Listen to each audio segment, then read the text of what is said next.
Trump ha conseguido ponerse enfrente a todo el mundo que mandaba. Bueno, el que manda y que sigue mandando. Pero es muy interesante ver dónde ha pegado. Es que es muy interesante, porque resulta que es el anti-Sánchez.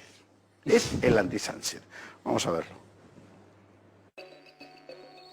El presidente de los Estados Unidos, Donald Trump, está actuando como dique de contención frente al globalismo durante la pandemia mundial. Y lo está haciendo en varios ámbitos. Hagamos un repaso a las acciones del presidente de Estados Unidos. Trump canceló el proyecto de Bill Gates, conocido como ID 2020, que propone la identificación digital de prácticamente todas las personas del planeta. El término identificación digital significa la inserción de un microchip en el cuerpo humano que contiene toda la información personal de cada ciudadano. Poco se ha dicho sobre el tema en los medios, pero el proyecto ID 2020 ha alcanzado una etapa muy avanzada. El sitio web indica que el proyecto es un tipo de asociación público-privada que involucra a la ONU, a la OMS, a los gobiernos internacionales y a sus miembros fundadores, quienes también son sus patrocinadores más activos. Los fundadores incluyen nombres destacados como Microsoft, de Bill Gates, Gavi, la Alianza Global para Vacunas e Inmunización, interesada en promover el uso de vacunas en todo el mundo, y la familia Rockefeller. En la administración de este proyecto encontramos representantes de los ya conocidos organismos entrometidos en cada movimiento que da la élite del poder para imponer el nuevo orden mundial. Obviamente, ID 2020 se presenta de manera positiva para que todos la acepten, como un activo para los ciudadanos, e incluso más que eso, lo manejan como un derecho, algo que le falta a nuestra vida para mejorar en todos los aspectos, es como lo venden. No solo ha frenado Trump a los globalistas con este proyecto, sino en muchos otros asuntos. Por ejemplo, decretó que las vacunas sean voluntarias y no obligatorias, siendo los militares quienes verifiquen su pureza y las distribuyan. También cortó los fondos de la Organización Mundial de la Salud y quiere una investigación exhaustiva sobre sus operaciones. Por otro lado, canceló la propuesta de ley HR 6666 de los demócratas, conocida como COVID Trace Act, que significa testing, pruebas diagnósticas, reaching, alcanzar, and contacting everyone, y contactar con todo el mundo, que fue la base del proyecto de ley de diagnóstico y seguimiento de Bill Gates. Trump también canceló, como ya hemos comentado, el proyecto de Bill Gates, conocido como ID 2020, y por otro lado abrió una plataforma de informes para que la misma población pudiera denunciar la censura que le aplicaran en Facebook, Twitter y YouTube. El resultado fue rotundo, ya que en poco tiempo se saturó de denuncias, y así Trump obtuvo la evidencia que necesitaba para tomar acciones en contra de la censura. En cuanto a las tecnologías, Trump detuvo el lanzamiento del 5G en todo el país. En relación a la economía, emitió una orden ejecutiva para reabrir la actividad comercial y laboral en todos los estados de Estados Unidos, al punto en que los gobernadores que se nieguen serán procesados. El presidente también ejecutó la orden para que la Casa Blanca se haga cargo de todas las redes eléctricas que incluyen servidores de Internet, sistemas de transmisión y sistemas electrónicos.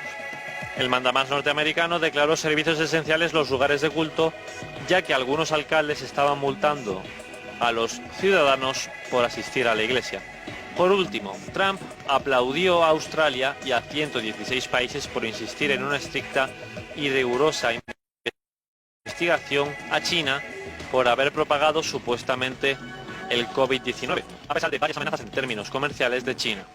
Por todo ello, Trump está en el punto de mira de la élite global, que ya le ha declarado la guerra. Es que atentos a la panoplia, ¿eh? Es decir, industria farmacéutica, industria de telefonía...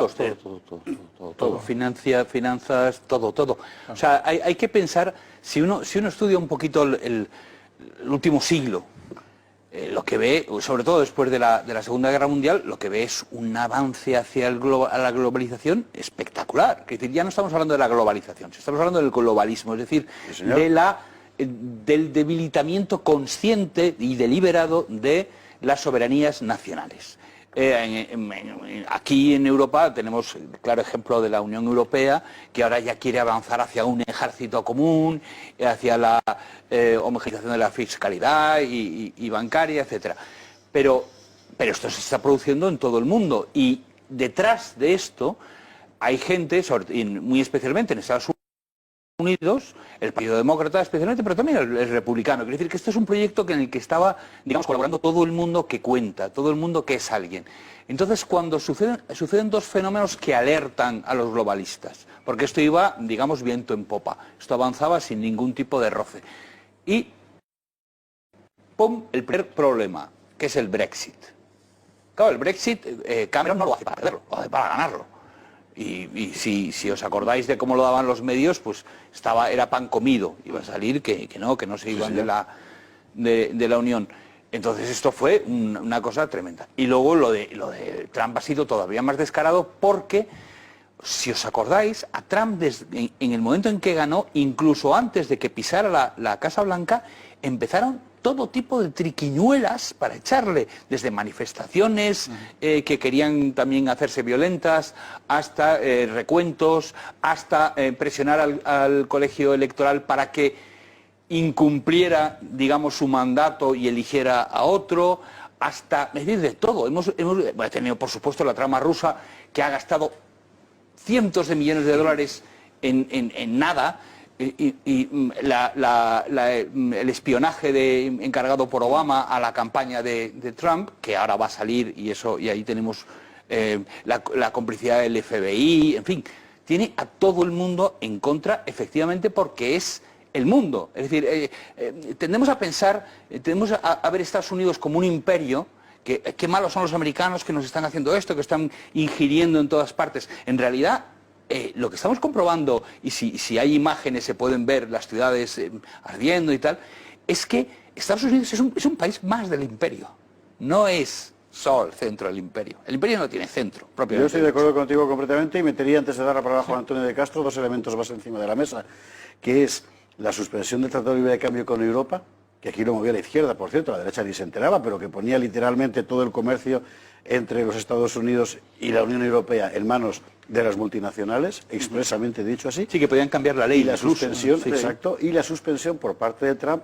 del Tratado de Intercambio con el Pacífico, que aquello fue absolutamente, que fue el auténtico detonador de todo, porque significaba que todos los proyectos que se había construido el mundo globalista, de ese mercado infinito y sin barreras, de repente desaparecía. Claro, a partir de ese momento... Él lo explica muy bien en un momento determinado, perdóname. No, por favor. Cuando dice, oiga, mire, es que yo no necesitaba esto. Es decir, es que soy rico, tengo una vida súper cómoda, una vida muelle, me ha ido muy bien en los negocios, y yo si estoy aquí es porque tengo un proyecto, porque creo que además hay que oponerse con todas las fuerzas al proyecto de los Clinton, de los Gates, de los Soros. Lo dice con toda claridad. Hay uno de los discursos antes de su victoria electoral, dice, yo vengo aquí a enfrentarme con toda esta gente, porque creo que es una cuestión de supervivencia de América y de supervivencia del mundo. Yo creo que lo ha tenido claro desde el minuto uno, y sus adversarios también. No le han dado ni un margen de 5 minutos de descanso, ni de dejar de atosigarle con todo tipo la verdad es que en la mayor parte de las veces de mentiras. Yo no creo que lo haya tenido claro desde el minuto uno, en absoluto. Vamos a decir que el que haya seguido un poco la carrera de este hombre antes de entrar en la política, si tenía que hablar de política o si tenías que juzgar por los amigos que frecuentaba, era más bien demócrata. Es decir, era un tipo del que se podía esperar que si llegaba, yo entraba en Carlos, a uno de sus discursos más importantes en dice exactamente eso. Totalmente. Por eso te digo, pero no es desde el minuto. Es decir, que es un tipo que se ha dado cuenta en el momento en que entra la política, que entra como el gran millonario conocido por programas de televisión, etcétera, y que supongo que le encargaría una especie de estudio de mercado. Oye, ¿qué es lo que falta para que yo me presente? Y entonces se da cuenta que hay una enorme masa de votantes que no tiene a quién votar, porque los dos grandes partidos opinan lo mismo en esas cuestiones que a él le importan muchísimo, como puede ser el tema de la inmigración, como puede ser la deslocalización de las empresas, etcétera, etcétera. Y dice, este es mi tema. Y lo hace suyo, y en el momento que lo hace suyo, es un tipo, digamos, eficaz y cabezota, y se lo toma en serio. Y se lo ha tomado muy en serio. Pero yo creo que ha sido así un poquito. Yo creo que es difícil explicarnos todo esto si no lo vemos desde un punto de vista geopolítico y de equilibrio de fuerzas y de nacimiento y de desvanecimiento, en cierto modo, del imperio americano y del crecimiento de China. Entonces el imperio americano se desvanece, cae y empieza a haber una especie de nerviosismo que se ve por las corrientes demócrata y republicana, con una fuerza de seguir ejerciendo el poder, aquí hay que sacar este país adelante y tal, y surgen, y hay las dos fuerzas que en este momento están imperando a nivel mundial.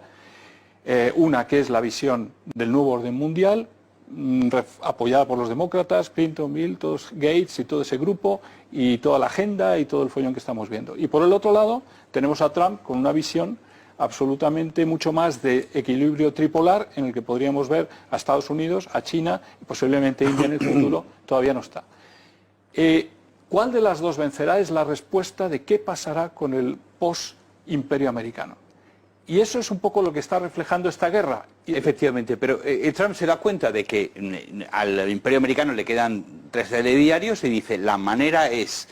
No, para hacer fuerte América es, sí, voy a dejarme de guerritas imperiales, voy a tener una defensa fuerte, pero limitando los frentes, por así decirlo. Sí, pero no es que Trump piense, yo creo que se le está acabando a América, no, América lo va a seguir teniendo, pero de dos maneras. Una, con el nuevo orden mundial, y ese está dirigido por los globalistas, o otra, con Trump y los equilibrios con China, Rusia, India. Y es uno de los dos modelos el que va a imperar, tengo la sensación.